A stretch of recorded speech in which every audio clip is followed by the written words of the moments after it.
Kun sagantaa BBC Afaan Oromooti. Nu waliin tura.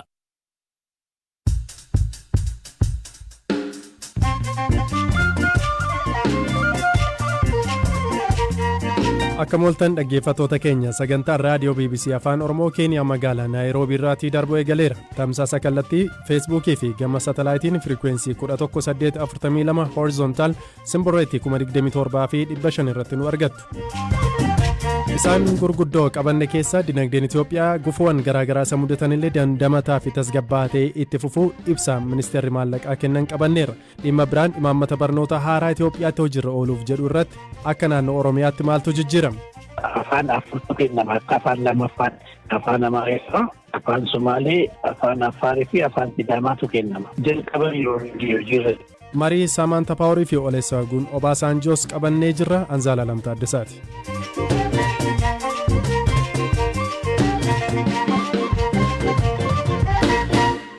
Kaa jalqabaan dinagdeen Itoophiyaa gufuuwwan garaagaraa isa mudatanillee dandamataa fi tasgabbaa'atee itti fufuu ministeerri maallaqaa hime. Ibsa har'a waajjira ministeera muummeetti kenname irratti deetan ministeera dinagdee Itoophiyaa Dr. Iyyoob Takkaaleny dhibee Covid weerara awwaannisaa fi rakkoo kaaba biyyattiitti mudatan rakkoowwan dinagdee biyyattii mudatan ta'anis dinagdeen biyyattii akka waliigalaatti daandii gaarii irra tureeraa jedhan. Waayila Koobtaamuu Xibabuutu Finfinneerraa ibsicha hordofe. Galatoomii Zalaalam guyyaa irraa kana haala waliigalaa dinagdeen biyyattii irra jiruu fi raaga gara fuulduraa irratti deetaan ministeera maallaqaa Dr. Iyyoob Takkaaleny miidiyaaleedhaaf ibsa laatanii jiru waajjira ministeera muummeetti jechuudha. Akka waliigalaatti haalli dinagdee biyyattii dandamataa fi tasgabbaa akkasumas immoo abdii qabeessa jechuudhaan kan isaan ibsanii. Keessattuu dhibeen Covid-19 rakkoon dinagdee akkuma addunyaatti mudatee jiru akkasumas immoo weerarri awwaannisaa fi rakkoon kaaba biyyattiitti mudate gufuuwwan isaan gurguddoo dinagdee Itoophiyaa mudatan ta'anillee dinagdeen biyyattii garuu akka waliigalaatti haala gaariirra yookaan daandii gaariirra tureera jechuudhaan kan isaan dubbatanii. Kunis immoo keessattuu bu'aawwan riifoormii biyyattiin waggoota 2 fi walakkaatti as hojiirra oolchite akka ta'edha kan isaan dubbatanii. Riifoormiin kun keessattuu gama sochiilee dinagdee jajjabeessuutiin gama misooma damee dhuunfaa fi carraa hojii uumuutiin gumacha gaarii taasisuu isaaniiti kan isaan dubbatanii. Akka waliigalaatti Itoophiyaan bara 2012 keessa jechuudhaan dinagdeen biyyattii dhibbeentaa 6.1 akka guddateedha kan isaan dubbatanii. Kan bara 2013 ragaansaa ammatti xumuramee ifoomsamuu baatus kan bara darbeerraa caaluu akka danda'u kan isaan dubbatanii. Haa ta'u malee raagni IMF yookaan immoo fandii maallaqa addunyaa jechuudha dinagdeen biyyattii bara 2021 keessa dhibbeentaa 2 qofaan akka guddatu raagunsaa ni yaadatama. Haa ta'u malee akka Dr. Iyyoob himanitti dinagdeen biyyattii haala gaariirra jiraachuu isaatiif agarsiistuuwwan jedhanii kan kaasan keessa guddina gama dameewwan qonnaa fi akkasumas gama damee albuudaatiin mul'atan himaniiti kan isaan jiranii. Akka waliigalaatti alergiin naannoo waggoota 10f dhaabbataa ture yookaan guddinni isaa dhaabbataa tures dhibbeentaa 19 guddachuu isaati kan isaan dubbatanii. Dhimmi ijoon Zalaalam keessattuu walitti bu'iinsa naannoo Tigraay wajjin wal qabate dinagdeen biyyattii hagam miidhame kan jedhuuf wayita deebisanitti dinagdeen biyyattii rakkoo kanaan hagam akka miidhame baruudhaaf qorannoo bal'aa taasisuun barbaachisaadha. Haa ta'u malee osoo riifoormiiwwan dinagdee garaagaraa hojiirra oolchuu baannee rakkoon kaaba biyyattiitti mudate kun dinagdee biyyattii daraan yookaan immoo sadarkaa hammaataa jedhamuun miidhuu ni danda'a ture jechuudhaan kan isaan dubbatan. Qaala'insa jireenya rakkoo guddaa ta'ee fi hanqina sharafa alaa irratti maal jedhan abtamu? Iyyeen Zalaalam dhimma kanas deetaan ministeera maallaqaa Dr. Iyyoob Takkaaleny qaala'insi gatii qormaatawwan ijoo dinagdee biyyattii mudatan keessaa isa tokko ta'uu isaati kan isaan dubbatanii. Kana furuudhaaf mootummaan tarkaanfiiwwan garaagaraa fudhachaa akka jirudha kan isaan himanii. Akka fakkeenyattis tarkaanfii baankiin biyyaalessaa biyyattii tibbana fudhate kaasaniiti kan jiranii. Murteen baankiin biyyaalessaa Itoophiyaa tibba kana murteessee baankonni hanga maallaqaa of eeggannoo baankii biyyaalessaatti ol kaawwatan dhibbeentaa 5 gara 10tti akka ol guddatu taasisuun isaanii yaadatama. Gama biraatiin immoo rakkoo gama dhiyeessii oomishaaleetiin jiru furuudhaan qaala'insa gatii tasgabbeessuudhaafis hojjetamaa akka jirudha kan isaan dubbatanii. Keessattuu oomishaaleen soorataa gosa 10 yookaan 11 ta'anidha kallattiidhaan kan qaala'insa gatii wajjin hidhata qaban jechuudhaan kan isaan kaasanii. Sharafa alaa wajjin wal qabates rakkoon kun rakkoo ijoo dinagdee biyyattii ta'uu isaati kan isaan kaasanii. Haa ta'u malee rakkoo rakkoo kana furmaata yeroo gabaabaa kennuudhaan osoo hin taane bu'uurarraa furuun barbaachisaa akka ta'e dubbachuudhaan mootummaan rakkoo sharafaalaa bu'uurarraa furuudhaaf hojjechaa akka jirus kaasaniiru. Galatoome Abtaamu. Atillee galatoome. Kanaan wal qabatee Itoophiyaa keessatti qaala'insa jireenyaa haalaan dabalaa jiru yoo ta'u baatii adoolessaa parsantaa 26.4 akka ture Reuters gabaaseera. Qaala'insa garmalee dabalaa dhufe kana to'achuufis baankonni hanga maallaqaa of eeggannoof baankii biyyaalessaatti ol kaa'uu qaban akka dabalan Itoophiyaan murteessiteetti. Firaafolee dhugaasaa gabaasa qabdi. Itoophiyaan qaala'insa jireenyaa garmalee dabalaa dhufe to'achuuf baankonni hanga maallaqa of eeggannoof baankii biyyaalessaatti ol kaa'uu qaban gara parsantaa 10tti akka ol guddisaniif murteessite. Baankiin biyyaalessaa Itoophiyaa akka beeksisetti maallaqni of eeggannoof kana dura parsantaa 5 ture akka dachaan guddatuuf kan murteesse hanga maallaqaa gabaa keessa socho'aa jiru hir'isuuf yaaduuni. Kana malees dhala liqaa waggaa baankonni baankii biyyaalessaa irraa fudhatanii kan duraan parsantaa 13 ture amma parsantaa 16tti akka ol guddatu murtaa'uun ibsameera. Jijjiiramni of eeggannoo baankotaa fi hanga dhala liqaa baankii biyyaalessaa kunis fulbaana 1 bara 2021 irraa eegalee hojiirra akka oolu himameera. Dhiyeenya kanas baankiin biyyoolessaa qabeenyawwan akka gamoo jiran qabsiisuun baankonni liqaa kennan yeroodhaaf akka dhaabaniif kan dhorku qajeelfama tokko baasuun isaanii yaadatama. Akkasumas baankiin biyyaalessaa adeemsa baankonni sharafa alaarraa fayyadaman irrattis jijjiirama taasiseera. Haaluma jijjiirama kanaatiinis baankonni sharafa alaa karaa daldala alaa hawaalaa namoota dhuunfaa fi dhaabbilee miti mootummaa irraa argatan keessaa parsantii 50 baankii biyyaalessaa Itoophiyaatiif galii taasisuu qabu jedhameera.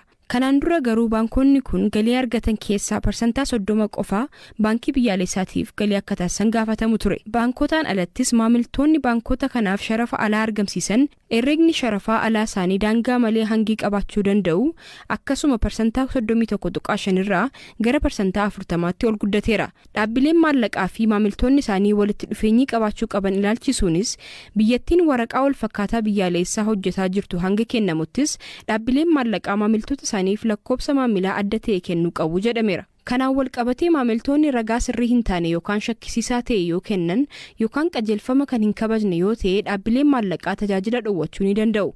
Baankiin biyyaalessaa Itoophiyaa kanaan alattis baankii misoomaa Itoophiyaa baankota inshuraansiiwwanii fi dhaabbilee wabii sooromaatiif boondii gurguruu akka danda'uuf murtee dabarseera.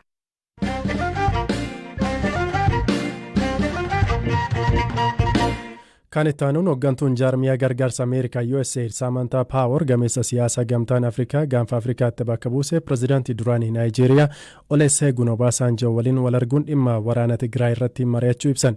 Samantha Power miidiyaa hawaasummaa isaanii irratti akka barreessanitti Itoophiyaa keessatti waraanni hammaataa deemuu isaatiin kanneen rakkoo guddaa keessa jiraniif gargaarsa hatattamaa danqaa tokko malee akka qaqqabu qaburratti waliin dubbataniiru. Firaafolee dhugaasa. Hooggantuun jaarmayaa gargaarsa Ameerikaa USAID Samantha Power barreeffama isaanii keessatti pirezidaantii duraanii Naayijeeriyaa Olusegun Obasanjo waliin wal arguun waan gaarii fi murteessaa akka ta'e himani.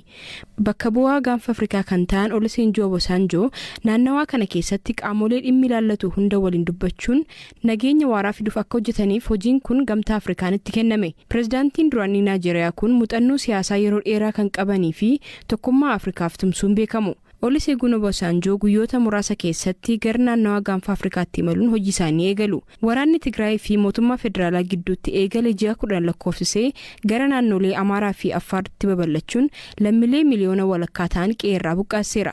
Naannoo Affaaritti sababa waraana kanaan namoonni 100,000 fi 12,000 caalan buqqa'uu dhaabbati nyaata addunyaa himeera. Waraanni kun naannoo Tigraayitti ammoo namoota 900,000 beelaaf saaxileera. Namoonni miliyoona 5 ta'an ammoo rakkatanii harka namaa eeggatu jedha USAID.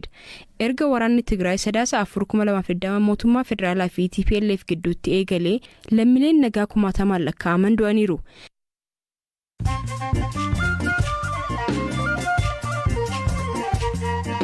Gidduun oduu gaggabaabseen isinitti hima. Itoophiyaan imbaasii ishee Aljeeriyaa jiru cufuuf murteessuu ishee imbaasichi beeksiseera. Imbaasichi gama fuula miidiyaa hawaasummaa isaan akka beeksisetti imbaasicha cufuuf sababni dhiibbaa weerarri kooroonaa vaayirasii dinagdee Itoophiyaa irratti uume ta'uu ibse.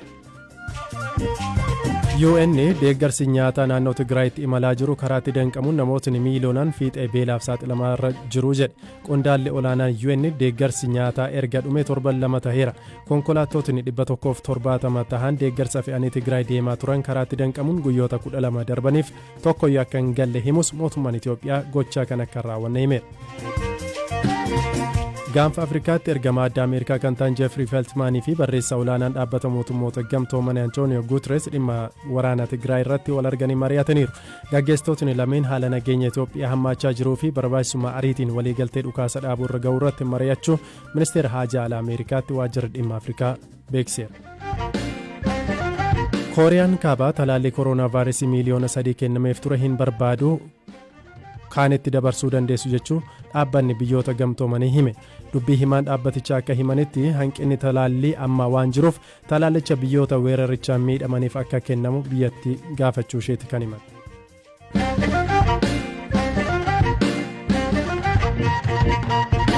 Itoophiyaan bara barnoota haaraa dhufutti imaammata barnootaa haaraa qorannoo yeroo dheeraan booda qopheessitee hojiirra oolchuuf jetti. Imaammata barnoota haaraan kun irraa jalaan hojiirra kan oolu ta'a. Dabalataan Oromiyaatti manneen barnoota ifa boonu 107 bara kana ijaaramuun tajaajilaaf gahu biiroon barnoota Oromiyaa beekseera. Akka naannoo Oromiyaatti imaammata barnoota haaraa kana keessatti maaltu jijjiirame, gosa barnoota akkamiitu kennama kan jedhuu fi afaanota barsiifaman irratti itti aanaa biiroo barnoota Oromiyaa Dr. Galaanaa Walda Mikaa'el gaafadheera. Faca'eessa manneen barumsaa jijjiiruudhaaf mana barumsaa kana keessatti 107 ijaarree bara 2014 hojii keessa gala. Haaraa mana barumsa ifa boruu jennuun jechuudha. Bara kana qofa ijaaramee hojii keessa kan gale kan istaandaardii addunyaatiin ijaarame jechuudha. Isaan keessaa 107 keessaa 7 mana barumsa bultii addaati. Warri kun sadarkaan isaanii sadarkaa yuunivarsiitii ilaala. Wanta barataan tokko boordi ta'ee argachuu qabu hundumaa kan guutuudha. Achi keessatti immoo namni baratu dorgomee qormaan addatti kennee namni qormaata sana darbe achi keessatti carraa argata jechuudha. Barsiisanis maneejmentii isaas addatti. Hayyee gama barsiisotaan jijjiirama akkamii fiddanii bara dhufu wanta gaariin yookaan haaraan jira kan jettan maali? Amma barsiisota irratti kan already hojii keessa jiru barsiisa gara 200,000 jira.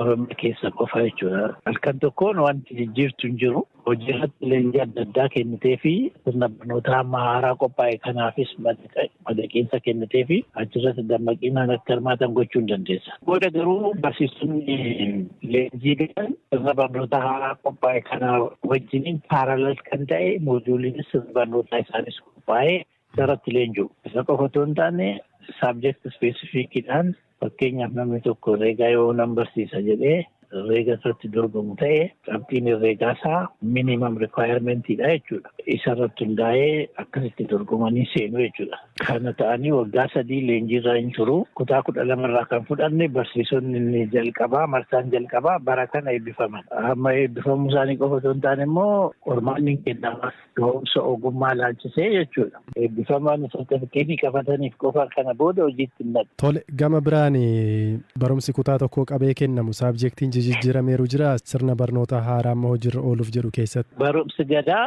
kanaan dura hin turre miti. Eeyyee. Amma akka biyyaatti sirna gadaa akka biyyaatti barnoota kennamaniin adeemaa jiru tokko gadaadha. Kutaa tokko eegalee. Kutaa tokko kaasee kutaa 8 jechuudha. Inni walumaa siqaa. Kun amma addaa jechuudha. Tiyaatirii fi aartiin kun haaraa sirna barnoota haaraa kana keessatti akka haaraatti galaniiru jechuudha. Muuziqaa qabatee, aartii qabatee, tiyaatirii qabatee. Akkasumas barnoota kennamaa jechuudha. Innis kutaa tokkorraa eegala.